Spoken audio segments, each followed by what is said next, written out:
We're back. Hello, Kenny. It feels like we never left. Is Actually, it that feels right? like forever. I'm kidding. It is forever. It's been forever. Yeah. I blame you. Okay. All your fault. I accept.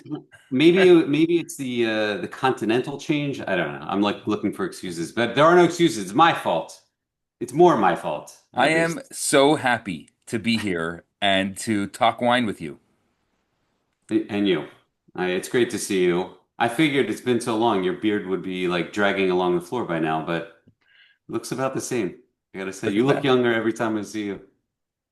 You too. You lost a lot of weight. Did.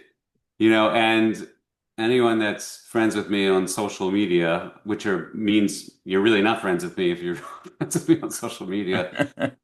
I put all of I've been running like a maniac for like 6, 7 months. And the reason I put it all on there because it's one of those things like, you know how I know you're a runner? Because you don't stop talking about it. It's like one of those things. It's like people that drink natural wine Right. and that. Like no one wants to know, no one cares.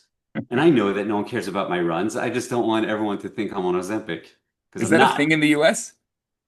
It's a big thing. I don't know specifically Ozempic. There's different drugs, I think, but yeah, it's a big thing. I think like Because probably if I had to guess in my shul, I would say 95% of people are on. No, I'm kidding. But a lot of people, sure. I mean, because in Canada nobody would say that. Like it's not a thing here. At least maybe not in my world, maybe in other worlds. But somebody can why prove is me it? No, wrong. maybe you don't know. What do you mean? Why isn't it Yeah, a thing? maybe I just don't know. I mean, no one knows. Some people are like, they are not shy to talk about it, but like, I don't. What is this podcast about again? Exactly.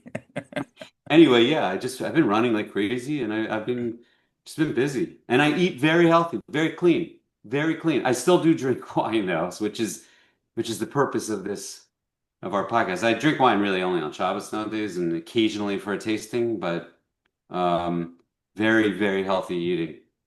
Very Wow. healthy eating. And how does and the calories of the wine? I mean, wine has a lot of Yeah, well, calories. that's an issue. My mom, who should live and be well, once recently said to me that before I started losing weight, she said something like, she's like, all that wine you drink has a lot of calories in it. I'm like, yeah, thanks, mom. Thank you. And yeah, of course, I mean, there's no real difference in that in drinking grape juice or something. It's pure calories. It's a Yeah. ton of calories. I mean, that's But why everybody likes those extra dry Prosecco's and Brutes because there's much less calories in those. well, lower alcohol is generally lower calories, and yeah, and yeah, that I mean that's I didn't think about it that way, but yeah, that maybe that's why. No, it's okay. You can drink some wine on Shabbos, and like people use always on Shabbos like calories don't count. Shabbos, I'm like calories are clearly counting. It's You're saying that when you're 40 pounds overweight, then those calories are coming from somewhere. Exactly. Well, the master of the bubbly, those white bubblies have less calories. So there you go. Well, I drink them because I love them. I love them. And Hanukkah is coming. Hmm. That's the best. I'm doing a tasting at a Chabad, and I told the rabbi. He's like, first of all, he said, "I love Chabad, but as you know, because I am Chabad Yes, you're internally." Gesh. That's right. But and I was talking to the rabbi, and he's a rabbi of a Russian Chabad, and he said, a lot of these places when you do tastings, they're always a little iffy on budget, and they're iffy on how much to buy. He said, buy whatever you want, it'll get finished. Oh, you Because like I'm that. like, I said, you're gonna get a drinking crowd. He's like, it'll be a drinking crowd. He said they may not know about wine, but they'll drink. And he said, whatever you don't finish, we'll use. So buy whatever you want. So I like have it's not good. been doing tastings for Chabad, but I've been doing tastings for a lot of other, like Israel Bonds and Yeah, they don't drink those people. no. Yeah, things are too serious in the Israel bond world. They don't like to drink. No, yeah, it's Chabad's the place. That is the place. But I told him, I said we'll definitely do some bubblies because fried food is like that's a classic pairing for latkes and donuts and things of that nature. So we'll definitely do some bubblies. I'll be in my element, Now quite that literally. harvest is over, right? We can start tasting again, and it's going to be KFWE season coming up. Are you gonna be are you heading to them? Are you? Miami? Miami to December 10th. I just saw that one Yeah, when it advertised. is December 10th. Are you Yeah. planning on going to that? We didn't talk about that. That's my intention. Yeah. Okay. Well, as of now, I'm I'm planning on going, but it's complicated for me. But I'm planning. As of now, I booked my ticket long, long ago. The mistake that I made last year, which I won't make again, that was a rookie mistake, is not getting the VIP ticket. All right. Well, not well. I mean, I hear it. I hear both sides of it. It happens to be you can really like almost just go for that hour, and it's great because there's no one in there, and it's Right. like you can drink whatever you want. You can head to that French table and go hog wild. Exactly. But But I think if it's you're a gonna, lot. okay, I don't know if you drove, but if you're flying in, it doesn't make sense to fly in without that VIP ticket. Like that's what I did Right, last year, right, and right. that was a rookie mistake.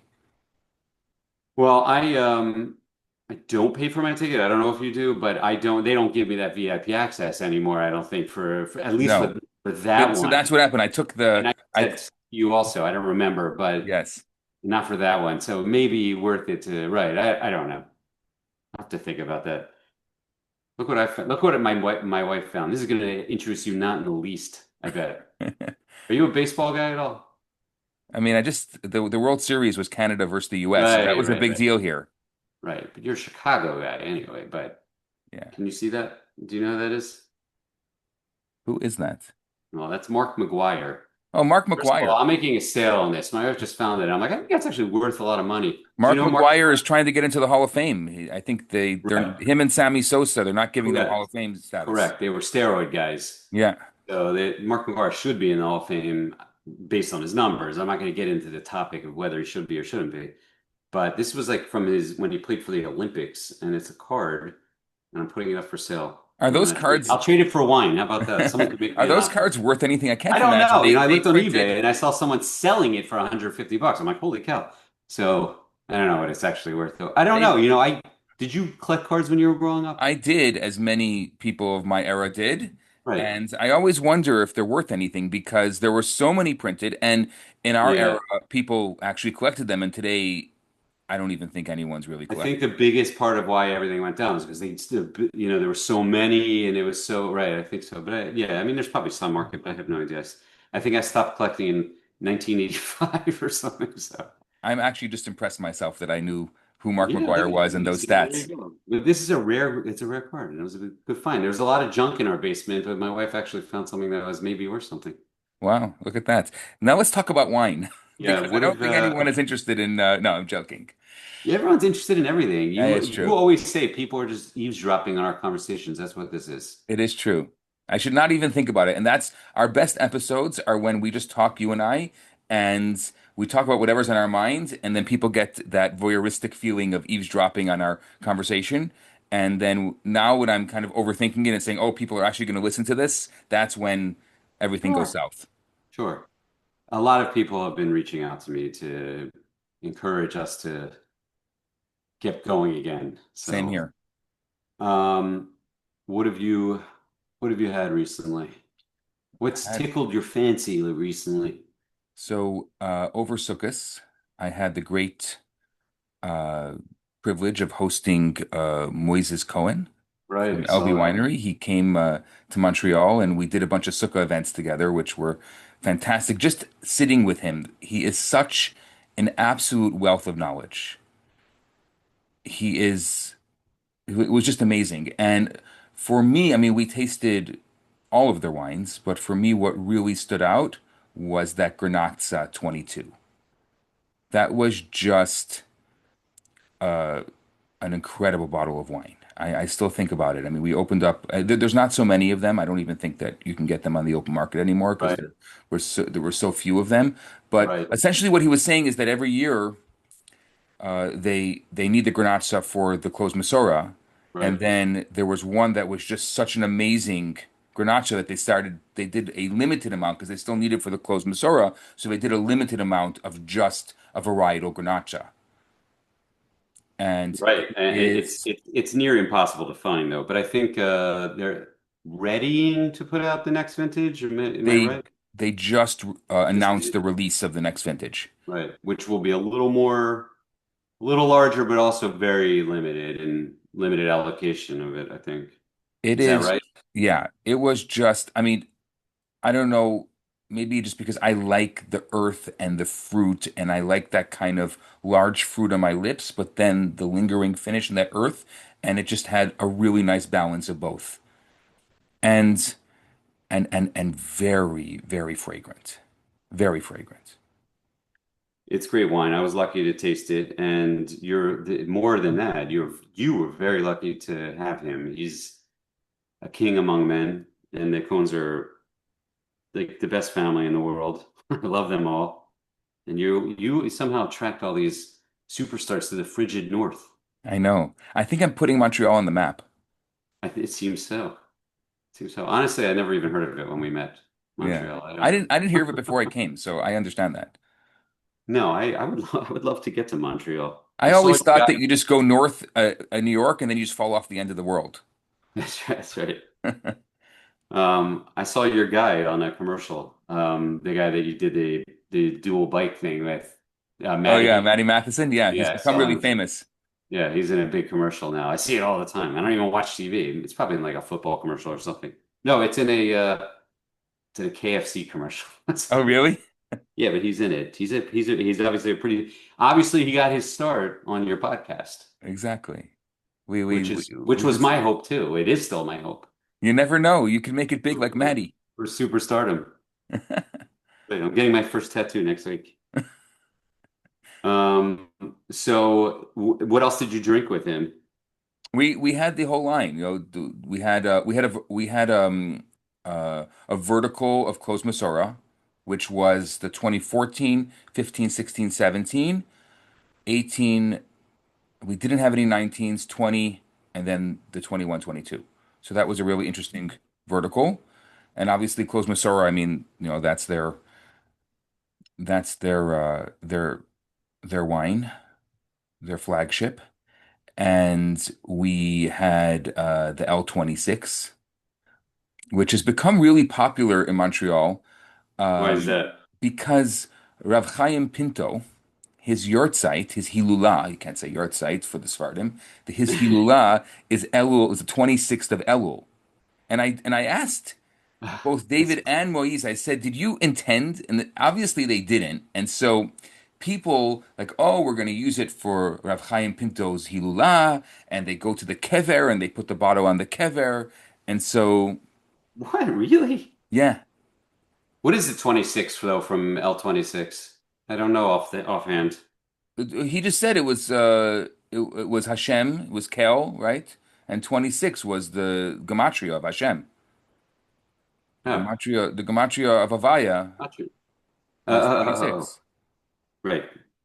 So that was how, and that's what he said initially, but a lot of people think that it actually implies Elul 26. And I was saying to him that he should do a special run for the Hilula because people really, obviously the Pintos are, the great Chachamim and Tzaddikim of the Sephardic community, and the Sephardim love, and it's great wine. It's really great wine, that Yeah. L26. My I haven't had one of those in a long time, and I have some like in my cellar for a long time, and my experiences always are that they really just need to lay down for a little while. It's just big wines and Yeah. Well, Priorat was never a known region. It was never a known appellation, but the wines, I mean, the four kosher wines that I know of from Priorat are all just incredible. As a region. well, I mean, Priorat is a very old region, but I think as more of a, modern wine and that type of thing, right? But obviously they've been making wine there for many centuries. Well, it Um, was mostly bulk wine, right? They were making it as bulk wine. It didn't become a region until probably about 30 years it ago, was like one of as an these like official. monastery type things. Yeah. Um, so that I mean, well, it's very hard for me to top your entry wine for the podcast. So I'm No, but just I gonna. want to hear what are you drinking? I have. We haven't done this in so long. I had so many wines, and as I always mention, that I basically have a lot of wines on my recycling counter until I write them up or we talk about them, and they were really piling to the point that I had to throw a bunch of them out. So I Mm, lost some of the interesting ones, but I have a lot of still interesting ones. And I'm looking at them right now as they're sitting here. I grabbed 6 bottles and I was like, which one should, and I'm just thinking which one. Well, this is the most recent. I don't know if it's the most recent one I've had, but I got this from our friend Benjamin Weber at the Cellar in Lakewood. It's an exclusive bottling. It's the Viniferia is the line that they Mm, produce. It's I've just never seen it. it's made by Eli Gautier at Cantina Giuliano. Okay. So he makes wine special for the Cellar in Lakewood, and they import them and then they sell them. It's not Elvi's a great guy. it's not yeah, he's a great guy. They came to my house and Ben Weber, the masterful Ben Weber, drove him and in fact kind of took over my kitchen because he's a far better chef than I am. Have you ever noticed these Lakewood RCCs? You ever notice the food at those things? You ever see pictures and see those at Lakewood all? is becoming like the kosher food capital of North America. Do you ever see well, it's a massive like place Yeah, and yeah, but the and there's food money there. there. There's doing that in Baltimore also. But if you next time you'll see Lakewood RCC, he's very like a humble guy, Ben Weber, and he like doesn't probably want me talking about him, period. But he does the food for those things, and he's really like the guy should be running. I mean, not that anyone wants to run a restaurant; it's a horrible job, but like he's really talented. Anyway, he drove in Ellie Gautier for a Cantina Giuliano tasting here, and it was great. And Ellie actually brought me beef bacon that he made. It was great too. Well, how far This is Lakewood from Baltimore? Just sorry for the. 2.5 hours Okay, max. so it's You really make it really max. easy. Not that far, yeah. It's an Yeah. easy drive. Um, some people in Baltimore make weddings there because it's cheaper. Mm, It's but anyway, this is a unique wine. In fact, to the point. So the cellar has these. They basically make these. The cellar is also Ari Loxpeiser's involved there. A lot of hmm people know Ari, um, and they have these special runs from. They do, for instance, and I know there have been others, but from Italy they do Cantina Giuliano, and they make exclusive wines. They're not just relabelings of wines they already make. They do one with Shiraz in California that they call Allegory, which I probably talked about on here. I'm pretty sure I have. And they do one in, they've definitely done one with LV, by the way. And they do one in Israel with Tome Winery, which, by the way, you should get those wines. You should try to get those wines. They're really great. And that's Tome Winery is kind I've of a heard about special. them. Yeah. Um, and they call that Mayan. But anyway, this one is a Vernaccia, which I've never had a Vernaccia before. I never even heard of Vernaccia, and it's called Vernaccia. There's zero chance I can read this. I'm going to remember San Gimignano, I think. It's Hmm. Vernaccia di San Gimignano, and it's literally only really produced in Tuscany. This grape, at least that's really where it's known from. San Gimignano is the most well-known one. It's also in two different towns in Tuscany. Um, but it's a really unique wine. I'm trying to pull up my notes real fast so I can actually read from them in my tasting, so I don't like do it off my head. But I found like great minerality in it. It's a soft wine. It's aromatic, and it's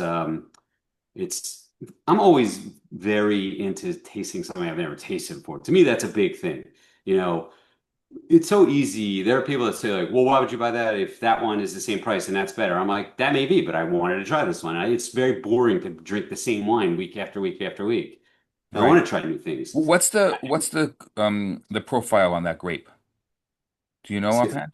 The profile, Yeah, like what kind of grape is it? I've never heard of this grape. I was just looking well, it up and it's a white grape that was for years used more like as a blending grape, but in mm, Tuscany they made it in Tuscany it was also made into single varietal wine. Um, but let me see what I so I wrote because I actually wrote this one up. Um, and that town, San Gimignano, is it's a beautiful town. I mean, I've never been there, but I was looking at pictures, and it's a medieval town. They have medieval towers everywhere. It's a very cool looking place. Um, Vernaccia is the historic white varietal from that town. I mean, that is the white wine from San Gimignano. Mm. But it's been made for 1,000 years because it's in Dante's Divine Comedy and all other like famous books and works, and there's art about it. So it's been around for a long, long time, but very not well known It was just a and never blending really grape. took off. What's that? It was just a blending grape. It's just, I assume it was more just used for, because it never took off. I mean, meaning if it was so great, typically they would, but you see how things change. I look at all these stats and charts, and I read a lot of, I think it's the American Wine Growers Association or something like that. And I look at their stuff all the time. And it's so fascinating to me how even a place like California, the what's planted in California over the course of a half century is vastly different than it was, 50 years ago. It's vastly different. And things change, styles change, and what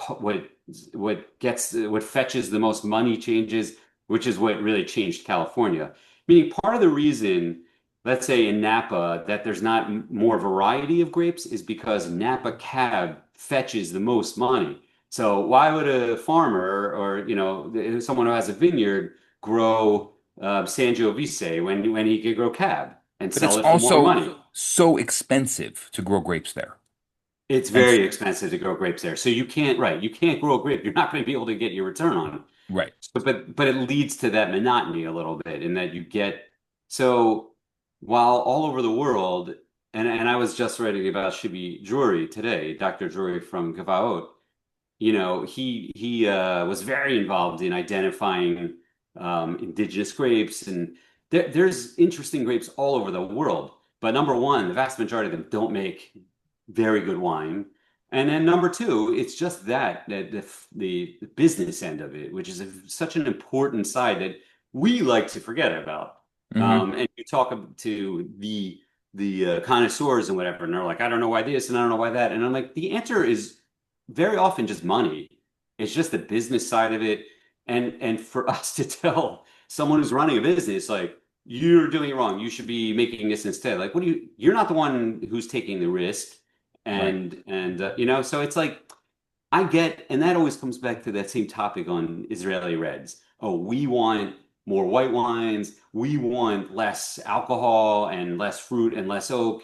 We want, but you're going to go tell Barkhan, that's an empire, that's Right. the biggest winery in Israel, that they're doing it wrong. Well, they're not doing it wrong because they're the number one winery in Israel. So What I have seen and I am happier about is that a lot of these boutique wineries in Israel started using Mediterranean grapes, which are truly like they're embracing the fact that Israel is Mediterranean and not just trying to make the best cab that they can. So yeah, that is sure. a good sign in Israel. Sure. Kvaud is a good example of a place that does both well, meaning they make great cab, and I had one this weekend.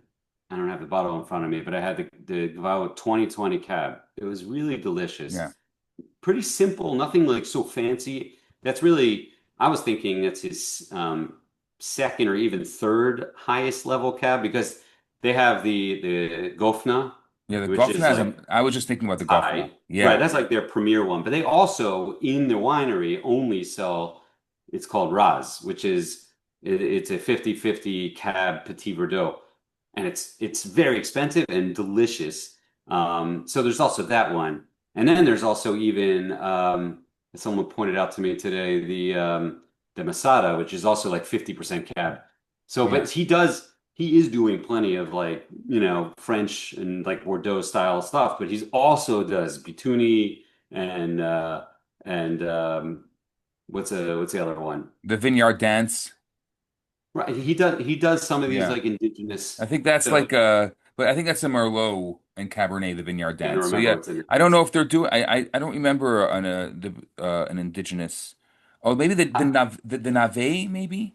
Well, I'm telling you, he does Bituni. He does Bituni there, and I had that in the winery, and it tastes very similar to Pinot. It's the same type of profile as a Pinot, which Mm. is Pinot is great too. I mean, but someone was saying, and I asked Mendy Mark, who runs the store in Lakewood. He's very good with this information, labels, and what exactly is because someone told me my bottle of 2020 Gvow Cab was not mavushal. And someone told me that the last few vintages of mavushal cab, he said what's coming to America now is mavushal, and it's not as good as. And I don't disagree that Kvautz mavushal is not as good as the non-mavushal, Hmm. but this one was not mavushal, and he was surprised. And then um, someone else said, Sam Sofer said he had the 23 that he bought in New York recently, the 23 cab, and it was not mavushal. So I don't know if anyone knows that information. I'd be curious. Maybe they're importing both. I mean, as some places do, but I don't know. I don't know, but I don't I even just looked remember. it up, and what I got was Jancis Robinson's site. I just put in Gvaot, and he shows the Gvaot Gafna Pino 2014 West Bank Palestinian territories. Yeah, there you go. That's Jancis Robinson's website. Yeah,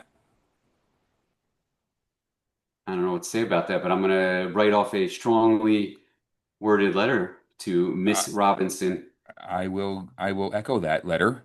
I will write one as well. That's quite shocking. In fact, we should put something together from our podcast listeners. Yes, I think it's quite shocking. I just the first thing that came up for Gvaot also on Google, which was shocking as well. Well, I mean, she's Jancis Robinson has a lot of reach, so if she writes something, it gets a lot Thing of with hits. that, I think we need to help Gvaot over there because if that's the first thing coming up about when I just put in the word Gvaot and that's the first thing that came up. Um, I can't wait till Amichai finds out about this. I think we Yeah, talked about this once, but when I I went to love Amichai. I love him. he's great. But when we went to, I can't remember if you were there, but it was like a year and a half, 2 years, whenever it was, when the Jewish Link did their tasting. Were you at that one? Yes, I was with you. Yeah. And okay, and And when we walked, that but was you remember the protest and you everything, had and to in order to it get was in, you really had to get because through of the protest. Amichai. It was because Yeah. of Amichai, and he loved it. He loved it. He loved it. He loved that he caused the protest. I felt bad for the Jewish Link, of course, because they didn't deserve that, and of course, no one deserves that. It's idiotic. But um, anyway, that was really unique wine. I thought it wasn't just unique because it was Vernaccia, and I never heard of it. It has a unique flavor profile. They call it in the cellar. They call it their winter white. I'm not exactly sure what they mean by that. Hmm. Excuse me.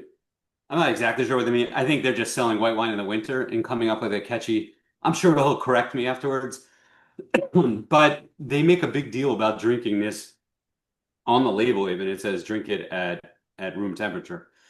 But I do that with all white wine, as you know, and I would see why with this wine because there's all kinds of aromatics that I tend to believe almost with something good that's white. To me, drink it at least try it at maybe not room temperature but cellar temperature, a little warmer than when it's so cold. You just don't you lose so much of the I mean, if you're having a white wine that cold, you should just get a $10 wine because right anything at that or a temperature can is of gonna Moscato. exactly anything at that temperature is gonna taste amazing, refreshing, as they say. Yeah, sure. And it's like, right, if you're going in the pool, get a $10 rosé. It's great. And ice cold, it's Yeah. great. I'm not gonna fight you on that. I want that. Right. And I do the opposite, by the way. If it's a terrible white wine, I'll throw some ice cubes in it because I'll drink it if it's ice cold. I don't care. Hmm. That may mean I have a problem, but if that's what I have and that's all there is, then no, I'm still drinking it. No, but a nice white or rosé refreshing is refreshing. I mean, you can't take that away from the Right, value of that wine. right. It just loses some of the aromatics and Right. the mouthfeel a little bit. Listen, the same thing goes for a red wine. I don't drink things right out of, first of all, for sure not out of a wine fridge, but even out of my cellar. My cellar is pretty cool, and I like to let it warm up a little bit, and certainly at a minimum in the glass. And the old shtick is you palm the same reason you don't put your palm under the bowl of the glass, even when you have a stem one. You could obviously hold it that way. Same reason you don't do it to it makes it warm is if it's a little chilled, it's a good idea to do it to help warm it up a little bit. Wrap your hand on it. Mm. That's what I do at least. I'm not saying that's just maybe I saw that. What other wines have you had? So I got these two wines. I had never seen them before. And so I like Italian wine and I like Primitivo. And there were two Primitivos that just came out from Masso Antico. Have you seen them? Yes. And one of them Do you have it in was front of you? I don't have it in front of me.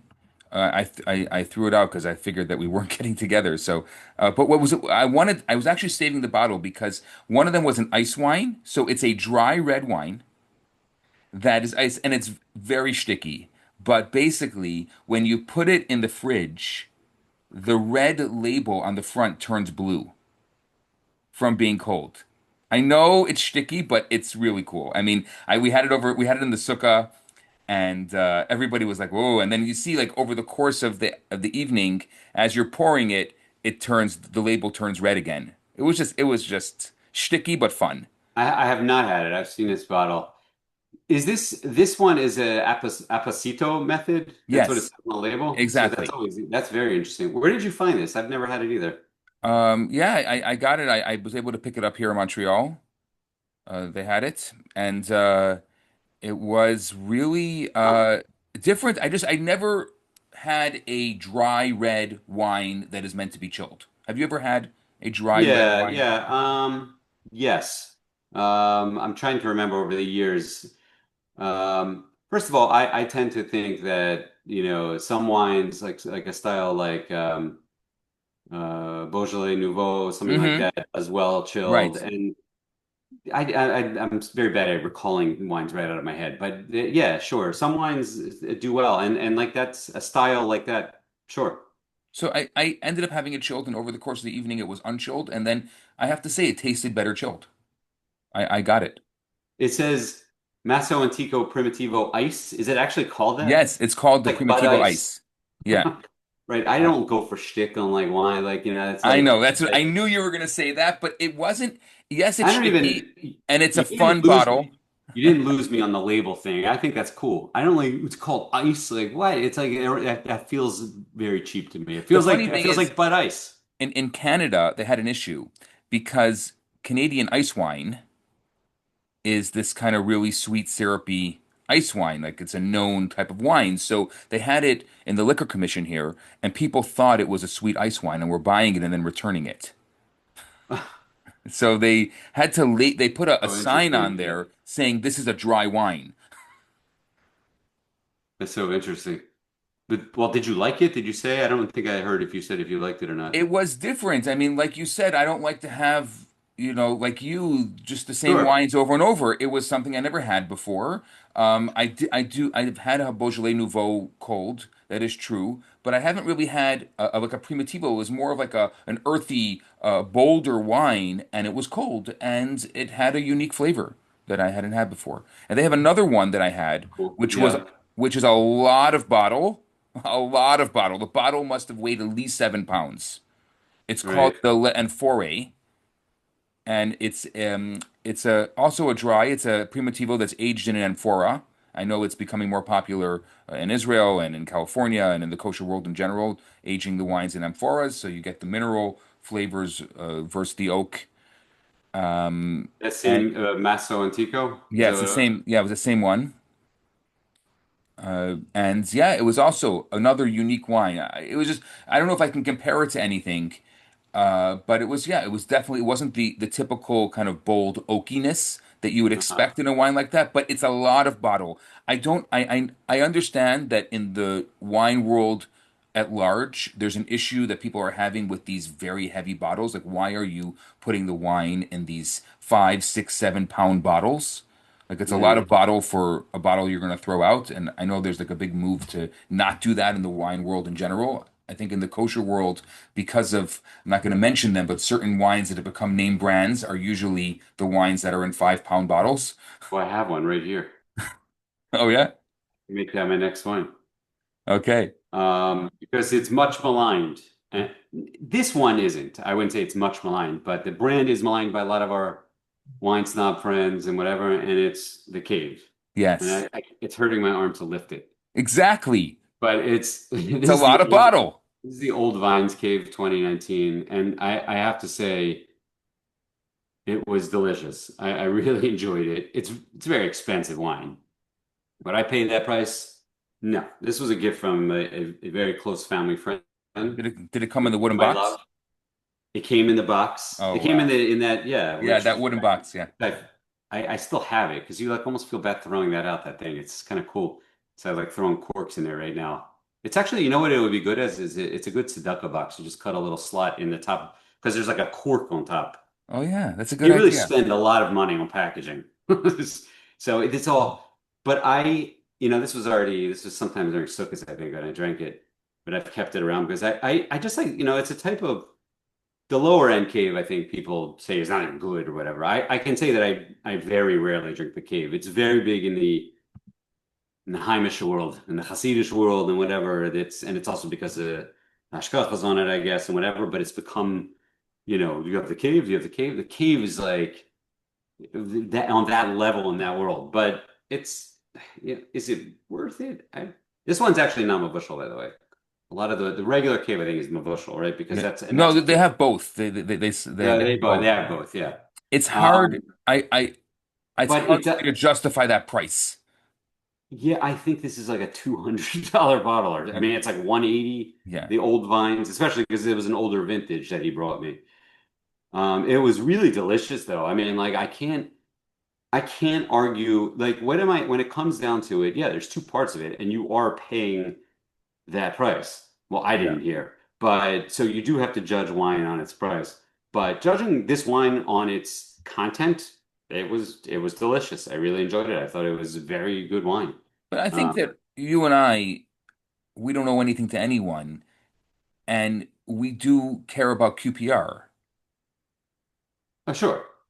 And Sure, I so, do, but if I'm judging this wine based on its quality, it was great quality. It was delicious, and it was not over the top. It was certainly ripe in New World, very obviously New World, but very controlled and powerful still. So I thought and I didn't go in expecting that, I would have to say. I was like kind of like this is going to be so over the top, mm, and it was not at all. It was really good. I'll But tell that you, has and to do with the old vines and whatever, but it somebody was great. brought somebody brought me over Sukkot a cave, a regular cave. It was one of the newer vintages at 21, and it was very corky.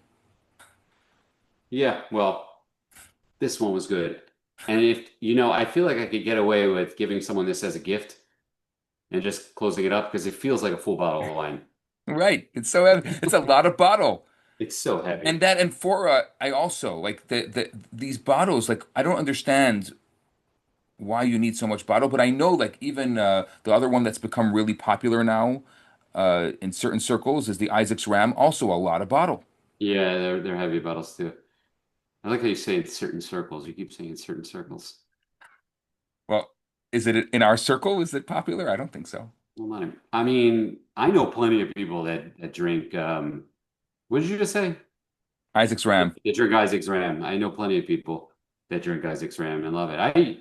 You know, back in the day, I really liked which one that Merlot they made. And it was The years. Pardis. Yeah, the Pardis is good. It's very Yeah, fruity. Pardis. I'm talking like 15, 20 Yeah. years ago. I Yeah. don't know when. Long Those time oh ago. 03, oh 04 It, Pardis bottles were like they were actually tasted more like cabs. Very fruity cabs. yeah, that's probably true. I think it's Masso Antico. I don't know why I'm not familiar with it. Yeah, it was just something I never saw before, and I Yeah. was like, hey, No, but I'm that's gonna try interesting this. that at Passamento, and it didn't seem like so expensive. And Passamento is Mm-mm. a pretty expensive method to make a non-expensive wine. So Correct. I don't know Which is to me was like QPR. Wow, this is really not expensive for what it is. I got to try this. if it's good. Then yeah. If Yeah. it's actually good. Just because it's cheap doesn't make it QPO. It was fun. If you And like a vice versa. Primitivo, if you like Italian wine, you know, yeah, I think it was like a younger sister to Amarone. I like an Amarone. Um, I like a I don't know. I Barolo. have to see if I can get my hands on this. Yeah. Well, this has been sitting for a while because I've been meaning to write it up. It's a unique bottle, and this is also new from Sagi Kleinlayer, who's the GM at Covenant. This is his Skin Contact Chenin Blanc. I'm going to save a lot of what I'm going to say because I'm going to write it up, and I don't want to bore everyone. But it's an orange wine. It's Skin Contact.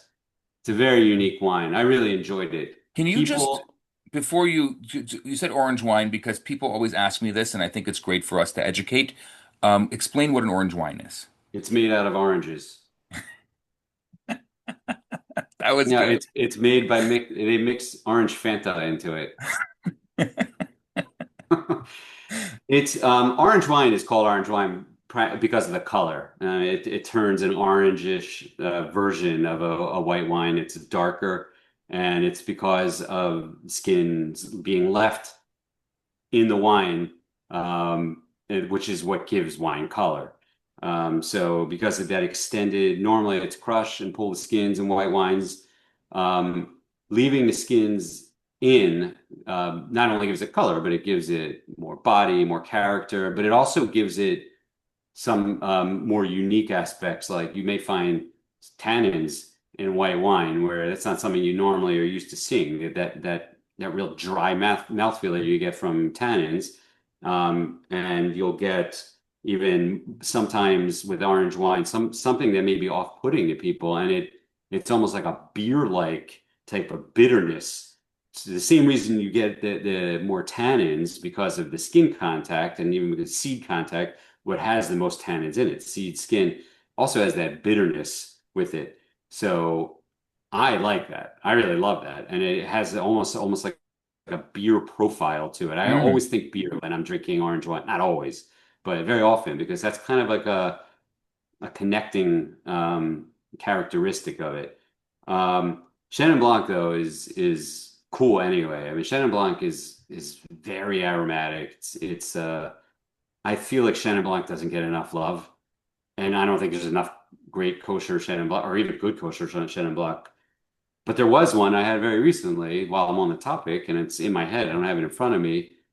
And this is an interesting story, which I think I'm allowed to say, but I don't care because I'm not beholden to anyone.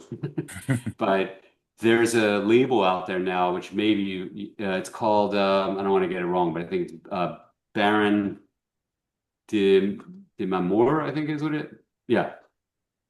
Baron de Mamor is the label. I had never seen it. I got my hands on the Chenin Blanc, and there is I think it's a Sauvignon Blanc. Doesn't matter. Let's talk talking about the Chenin Blanc for now. I loved it, the Chenin Blanc. I thought it was delicious, and as with any wine, I started looking it up, who produces it, whatever, and very quickly I found out that Baron de Mamor is just it's just a label of Villebois, of Mm. Juste de Villebois, which is and they have many labels. They have like 10 labels. One of them is Baron de Mamor. The reason and Royal wanted them to produce, I think, another, there's a whole real like business reason why they did Villebois and Mamor. By the way, I hope it's Villebois. I'm gonna look it up while I'm talking. But it's the exact same wine as the other one. And it's the same price and all that, but it's really, really delicious. Have you seen that? I haven't seen it. It sounds really good. I cannot think, as you were talking, I cannot think of a Chenin Blanc that I've had that I'm like, wow, I want to talk about it. Yeah, I happen to always think, by the way, that Baron Herzog, like $10 Chenin Blanc, always solid. Always solid. If I'm buying any of those $10 Baron You Herzogs, would go for the that. Chenin. Hmm. Yeah, yeah. One year, I feel like it was a 2019, the cab, once in a while, that cab is pretty drinkable. But yeah, I'm not, the $10 Chenin Blanc is great. I wrote it up here. Yeah, it's Villebois. I was right. I did some digging and learned it's a DBA label, doing business as label for Domaine Villebois, the growing Loire Valley family winery and vineyards. I love Villebois, by the way. Yeah. It's one of my favorite. They just put out great quality wines at I just very had their new fair prices. Sancerre was amazing. So good. So good. Really good. They have So a new Pinot they put out this year. Unbelievable. Yeah, I think it's one wine I didn't love, that recent Pinot, but yeah, they just put out great value wines, and like Hmm. I never like making a big deal about that because I always feel like, oh wait, we're undercharging. Not that they care what I say, but um, I have two, three more wines, but I want to let you talk about your what else you got. So I had one that I hadn't ever had before over Sukkot. Somebody brought it, and I actually this winery really hasn't popped up for me. Maybe you know it better than me. The Mia Lucy Winery. Hmm. Do you know anything about them? Yes, Mia Luce is Kobe Arviv. It's his personal winery. You know, Okay. who's always been very involved with that is Yossi Horowitz. Really? Um, but it's Kobe is the winemaker from a second it'll pop into my head.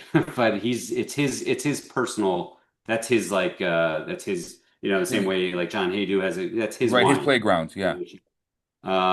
And Yeah. what did which one did you have? So I had the Syrah stems. It was an unfiltered wine, so there was some sediment there. And I I'm generally like not I don't love a Syrah, but I really enjoyed it. It was a 2019, and I was amazed. Yeah, I mean, it was very. I just looking at some notes that I had written. Um, that there it was. I guess that you can taste like that whole cluster. I know like there's been other Israeli whole cluster Syrahs that I've had before, and I've liked them, and so that's why this was interesting to me. Right. But it was very fresh. It was spicy. It had a little bit of earth, and I think that it was a unique Israeli sirah. It wasn't just kind of, what I would taste one of those like kind of typical Shiraz or Syrah wines from Israel. So, So he's and of course I saw him sitting in his office and talked to him. He's a winemaker at Recanati, Kobe, okay. who's obviously, we're both big fans of Recanati Yeah, and he's a great fantastic. winemaker. So Fantastic. Mia Yeah, I Luce, hadn't yeah, seen. that's something we've never discussed at Mia Luce. So I'm glad you brought that up. And that's I don't drink enough Mia Luce. I should Hmm. get my hands on some of those. Um, that's which one was it you said? The 20 It was the 2019 Syrah and Stems. you're on stems. Yeah, it's funny, I also am not a huge fan of Syrah, and then I'll have one that I love, and of course, as you know, Syrah makes like half their wines are Syrah, it seems like, and I tend to love their wines, so I shouldn't say I don't love Syrah, but it's just not my general, like the classic Rhone Syrah is not really my style. It's Right. like very gamey and meaty, that kind of thing. It's just not really my style so much. Um, I had I was lucky to get this really. This is the Arnaud Bone. It's a Premier Cru Beaune. Oh, I've heard Did you about get it? this. No, I haven't had it. I heard It's about it. impossible to get. I mean, there are literally only like 700 bottles of them, but How was that? someone I know Corvined it and then saved it for me. Um, it was great.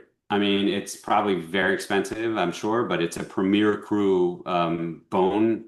For those who don't know, which means it's Pinot Noir from one of the great regions in Côte d'Or in Burgundy, Hmm. and it was great. I mean, I don't know what else to say about it because you're not.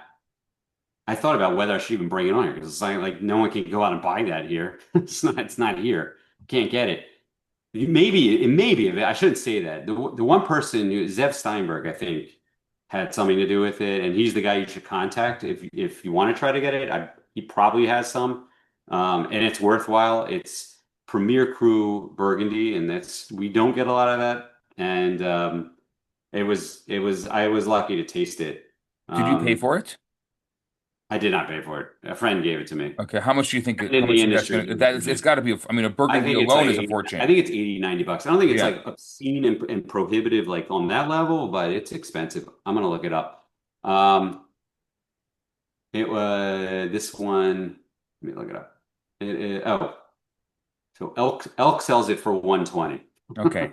And it looks like he has it, so I guess you can get it. There you go. Well, Elk figures out a way to get stuff, Elk so I'm not figures out surprised. a way. Elk figures out a way. Um, so yeah, there you go. Elk, or I guess F. Steinberg is another guy. So 100, I had 120. one that I wasn't going to bring up, but similar to yours, I thought also it's really hard to get, but I was blown away.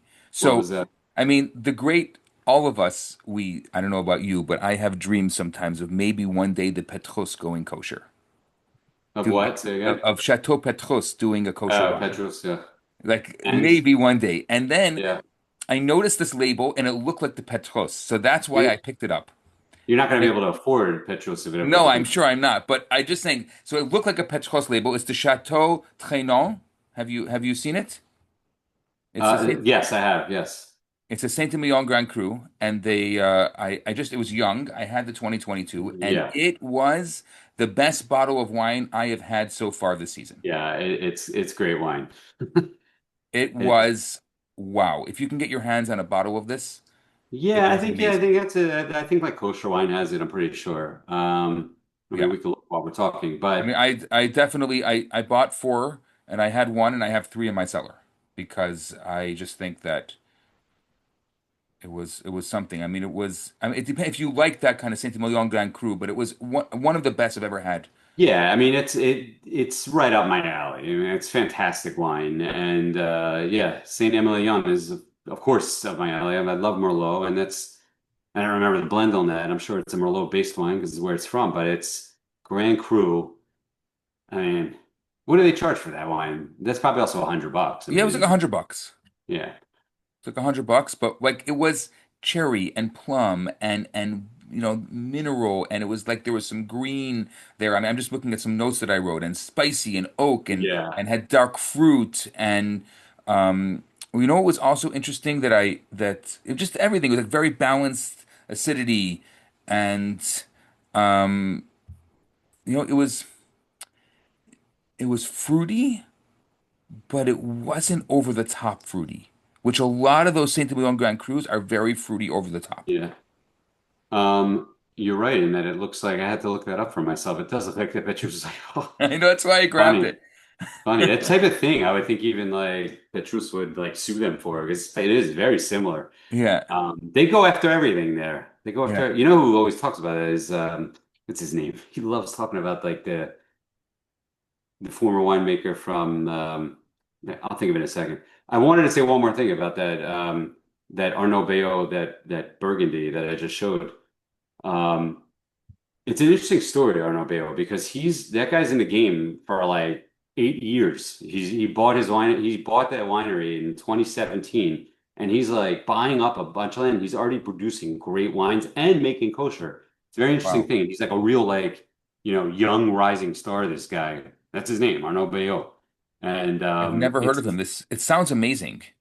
so these Royal had, these were like the first vintage, and I imagine like next year there'll be a bigger, um, I'm sure there'll be a larger, what's the word I'm looking for?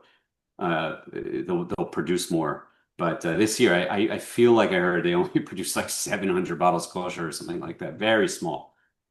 So I was lucky to get it, but yeah, it's so cool. All these regions and like really getting you're getting Premier Crus and Grand Cru and like these getting just some of the best wines in the world and being made kosher. Some of the best regions and like I it's just feel so so cool. fortunate. Like they made it just for me. Like why should these chateaus even care about kosher? Well, I used to buy into the very I used to think like yeah they because when you ask them they're like we want it available for everyone like I mean I think especially in these really famous places they sell out of their wine anyway, Right. so why are they doing it? Exactly. So I mean you maybe can make a case that they're doing it because they want everyone to be able to have it, but the other case I can be made is because they're making more money doing it because they sell it for more money. Yeah. So it is it's not probably as altruistic as a rabbi of a shul would like to think, the guy I'm talking to with the big beard. What can I say? As I older I get, maybe I'm more cynical about wine Well, and I think that they made it just for me, and I am maybe so that's what, appreciative of their yes. altruism. So, L'Shem Rabbi Bernath. exactly. As I was writing about, because I was writing about Benyo, our boy, the legend himself. I had a friend made a yard site see him this week that I went to, and he opened the Four Gates Malbec, and it was so good. And I wrote it up, and I always put that in there because I don't know, Benyo is literally at the top of that making wine l'shem mitzvah. I mean, the man does it all himself, and he truly makes it l'shem mitzvah. Like he's making it so you have a wine for kiddush. It's why I will tell you, actually, he I still called does them it. up. And I said, if you're pulling like if you're harvesting, if you need some help, let me know. He's like, no, I have help this year. So I said I was really happy to hear that. Yeah, that's good. That's good. Maybe Josh Rinderman is flying in, putting. He has Exactly. to get back. He has to get back to his To his wi- bi-hemispheric winemaking. Now that he's to only in to his South Africa. winemaking roots Yeah, his winemaking roots. in the He Santa actually Cruz he Mountains. gave me some good information on that Malbec, which I meant to edit into my piece because he was probably involved in making it. In 2019 for sure was. Um, that was another special one I've had recently. So that was, I mean, how do you top those? I Yeah, want to but read even through. even Josh's Malbec was amazing. I was with Benjamin in Montreal and we opened up one of Josh's Malbecs and he was like, this is the best Malbec I've had. He wrote on my thing because Malbec is not a state. It's Benio buys those grapes, Right. and he wrote this Malbec, like all of Benio's Malbecs, comes from a small vineyard in the Santa Cruz Mountains on the Gilroy side. It's farmed by a real old-timer Italian. It's a special block that achieves superb ripeness, which was very much. It's another example. Like I think I almost try not to use the word ripe when I write reviews or Hmm. notes because so many people take it the wrong way, and it's like, it's going to be over the top. Wine can be ripe and beautiful, and that's a perfect example of wine. I mean, it's such ripe fruit, but it's beautiful.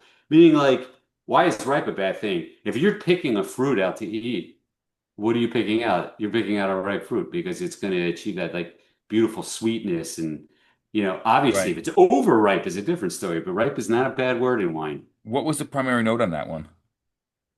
Um, I'll pull it up. I wrote perfume nose of ripe. See, that was the first word I used. Perfume nose of ripe dark fruit, blackberry, black cherry, black plum, blue fruit, Hmm. vanilla, tobacco, cedar, full-bodied, medium chewy tannins, medium plus acid, velvety and luscious. I wrote because that was like the one thing. It was just like, yeah, it's like so delicious, and it's such like that. There's something unique about his wines. I don't know. I mean, I always when I see the label, my pheromones start up.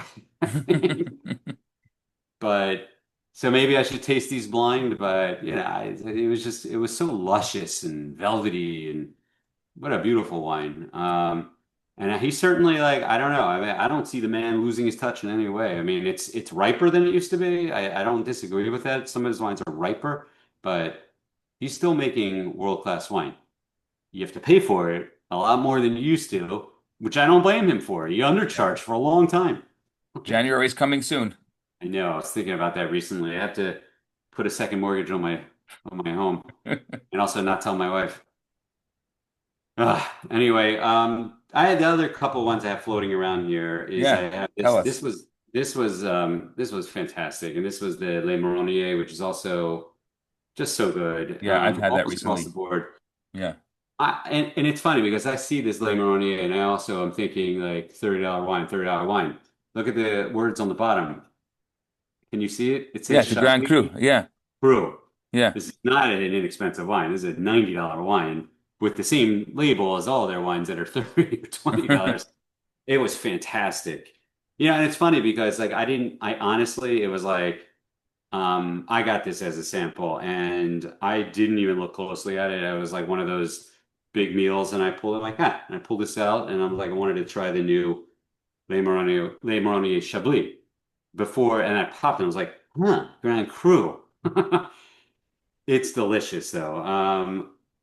And I think to me it's worth the money. I wouldn't necessarily say Yeah. it's QPR, but it's fantastic. I'm not a Chardonnay guy at all. I have come around a lot to Chablis and that style. I don't like Oaky Chard anymore, almost at all. I don't drink Oaky Chard, really any of them, unless it's like really a soft touch. And of course, this is on oak. This has oak, but it's that style of Chablis and the Grand Crus Chablis. Hmm. It's so it's so elegant and it's so well done. And it was really, really delicious and a special one. It's I know amazing. I'm talking too much. What about you? No, I'm thinking it reminds me. I haven't had that Grand Cru, but I did have. There's a Premier Cru. Yeah, they And make a Premier Crus. They yeah, make a Premier Crus under that label. and that was really good. I didn't Yeah. and that was just if you like that Chablis, if you like that the mineral Yeah. and those really strong shards, it's really good. Yeah. The minerality is obvious. And they do. They make a Premier Crus and then they make the regular Chablis. Which is again, it's another example of we're getting just like, these are high-end wines that are being made kosher, Yeah. made just for you. I do feel that, and maybe you can laugh at me, but I'm like, I'm not laughing at you. somebody needs to appreciate that this is happening, and that the only bottle of wine that I will smell or drink ever in my life is going to be a kosher bottle of wine, and Same. and Same. I have access to world-class wines, and I am very appreciative of it, and I support it. Well, I'm also feeling very cynical today because I was just looking at my fantasy football score and it's a rough day, and I don't want to talk about that. It just Okay. ruins my whole day. I know that's something you're not into, and I'm probably too old for that, but whatever. I don't think football is interesting to me necessarily otherwise, so I still do it. Um, but All it good with ruins me. my Sundays when I lose. And by the way, I know that you're not interested in it, but probably half people here are like listening or are probably interested. Um, the last one I have, I'll bring it up real Are the fast. I are the can't Rams your remember if I team? talked about this, but I have I really need a new camera. The Landsman Pinot Noir, the new 24 And how Covenant was? Landsman Carneros, and it was delicious. And I drank it side by side with good friends with two other Pinots. One, because it was a perfect side by side, was John Haydu's Hmm. Pinot. Which is Very different only, style, very but different I style. think his Pinot is only available through Yossi, right? No, no, no, now it used to be the case, right? But not now. He sells that on his website. Okay. Um, and very different style. Both great.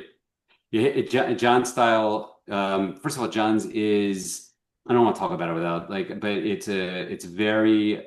I think it's Willamette Valley. I feel like I talked about this, but very New World and like with oak and much more fruit and that type of thing. The Landsman after a hiatus last year where they went very burgundy in style and it was super light and that style and very acidic.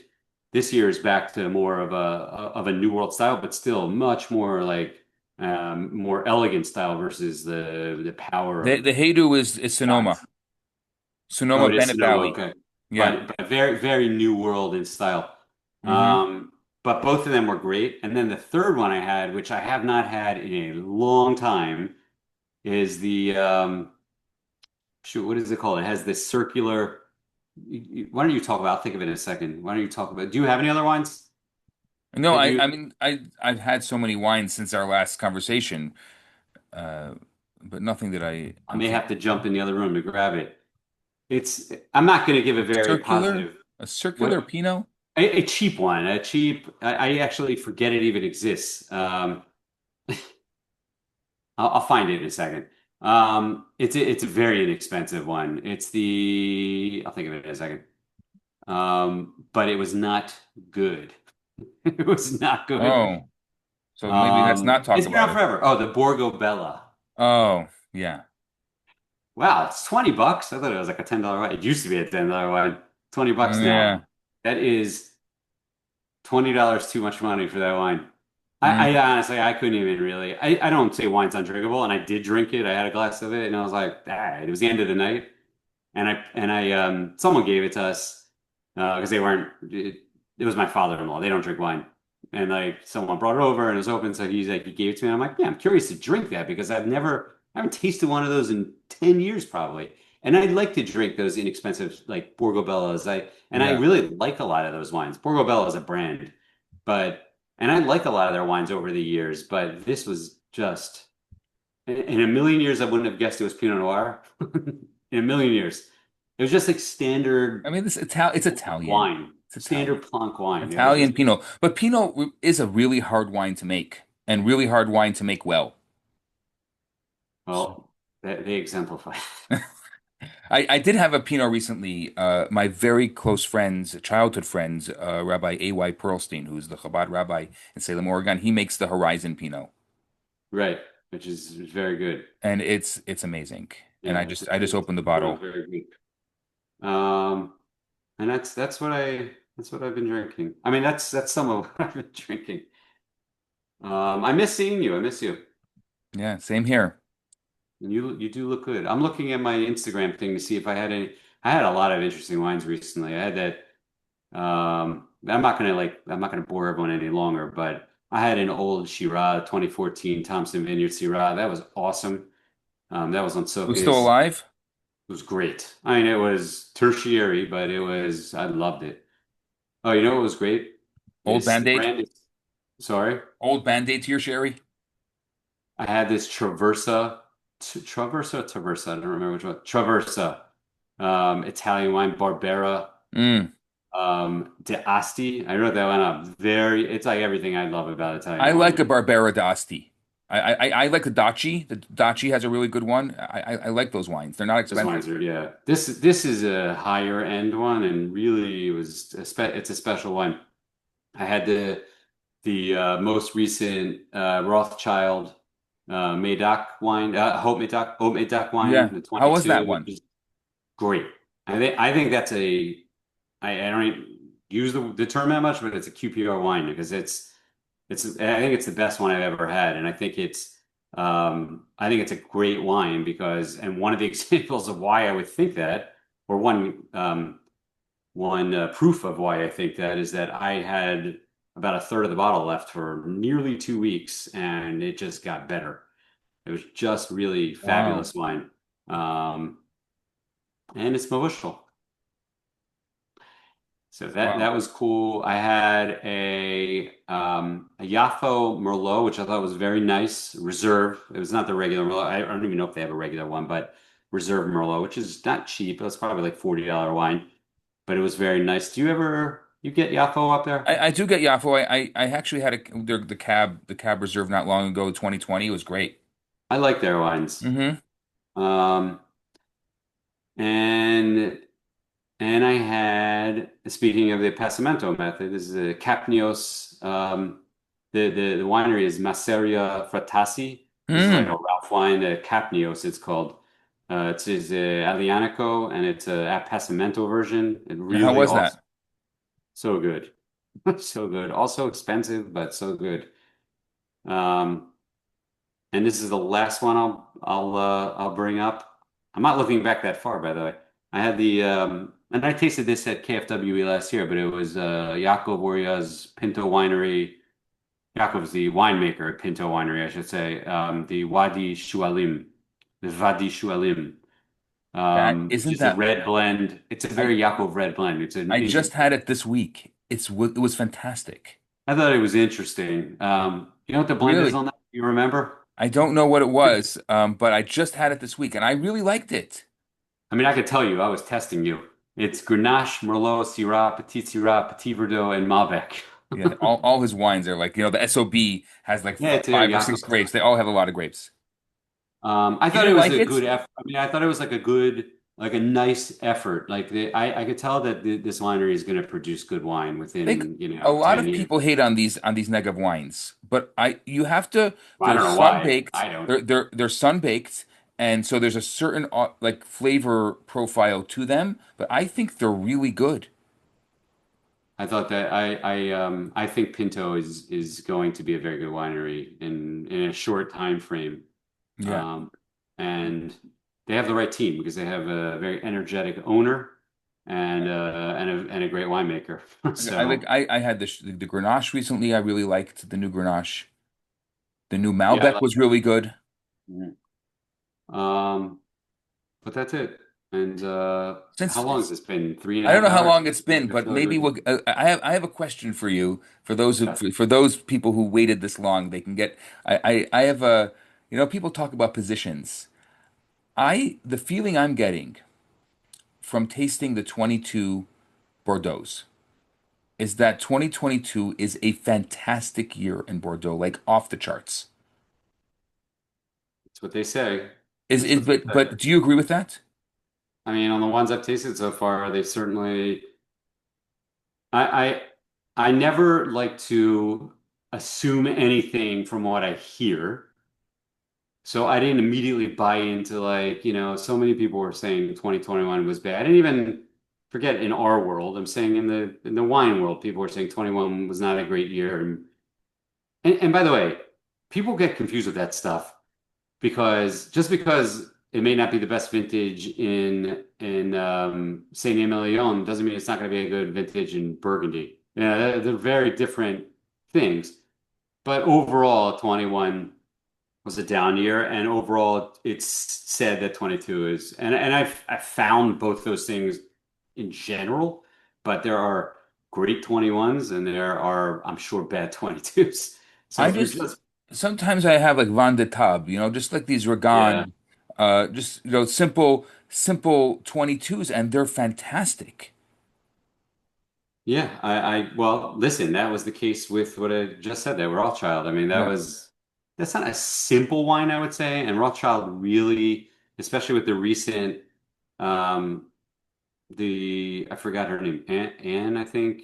It's funny because the current generation of Rothschilds are not Jewish even. They're not Jewish.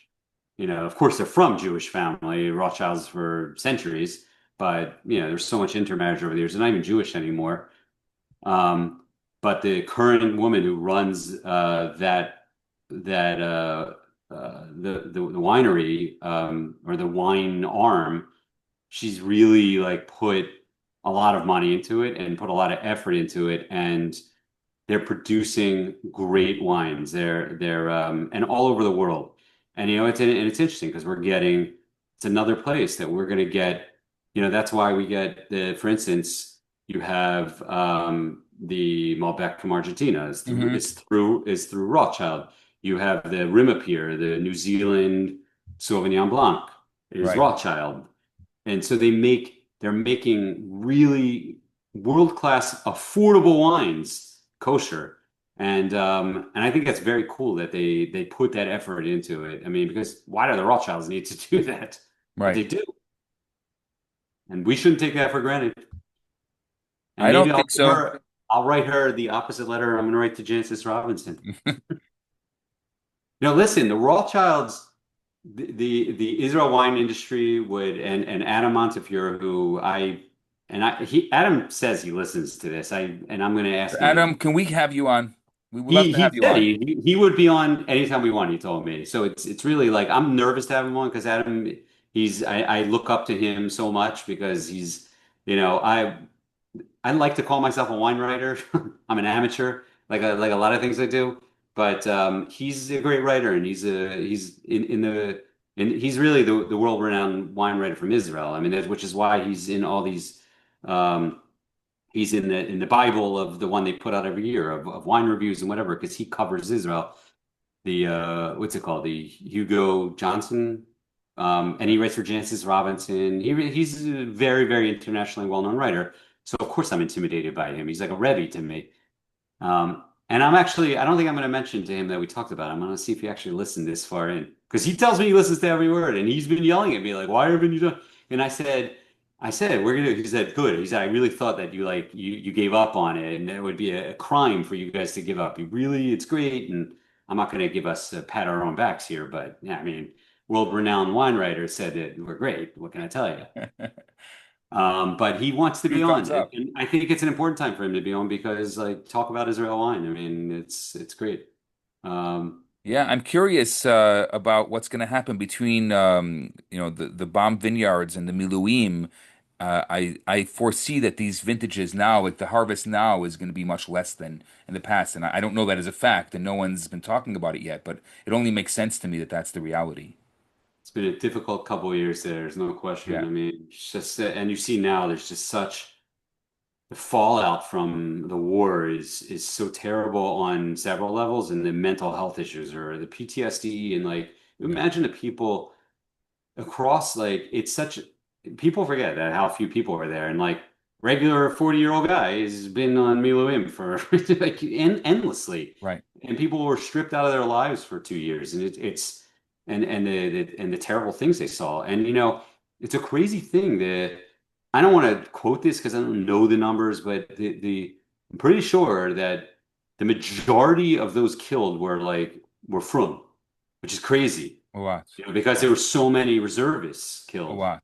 And there's a And lot of it's like reservists because of course they're not in, they're not in combat. for all kinds of reasons, of Yeah. course, but it's a crazy thing because like that's what that country that's what it is. I mean, like the United States that when you don't have 40-year-old guys in We had a Afghanistan and places we like had an that. I mean, interesting conversation at Shul this week because I'm still saying the Misher Berach for the hostages because still five still there, there's still five hostages, or there were six until Shabbos. right? We didn't know about it till after Shabbos, and Right. so people were saying, oh well, you're still saying the Misher Berach, and then somebody else said, well, you should also make a Misher Berach for all of the soldiers and all of the people who have been affected by the past 2 years, and I think that should not end. And it was interesting that that thought that, and where God willing very soon we're not going to be making the Mishabach for the hostages anymore, and Amen. uh, Amen. and that to be able to make a Mishabach for those I think who really need it right now. These are amen, and these are scary, scary times, as evidenced by what saw happen in the elections last week. Yeah, I think to myself, all signs are pointing for us to be there, and I'm still living here because I'm a wimp. But you want to look someone's into a winery hiring, together?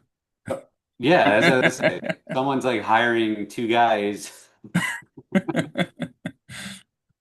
Anyway, it was great to see you, and I know I said this last time, but I bleed there. I'm not gonna let us go that long. We will check in very soon. This has been fantastic. It is just a pleasure to spend time with you, and let's do it again really soon.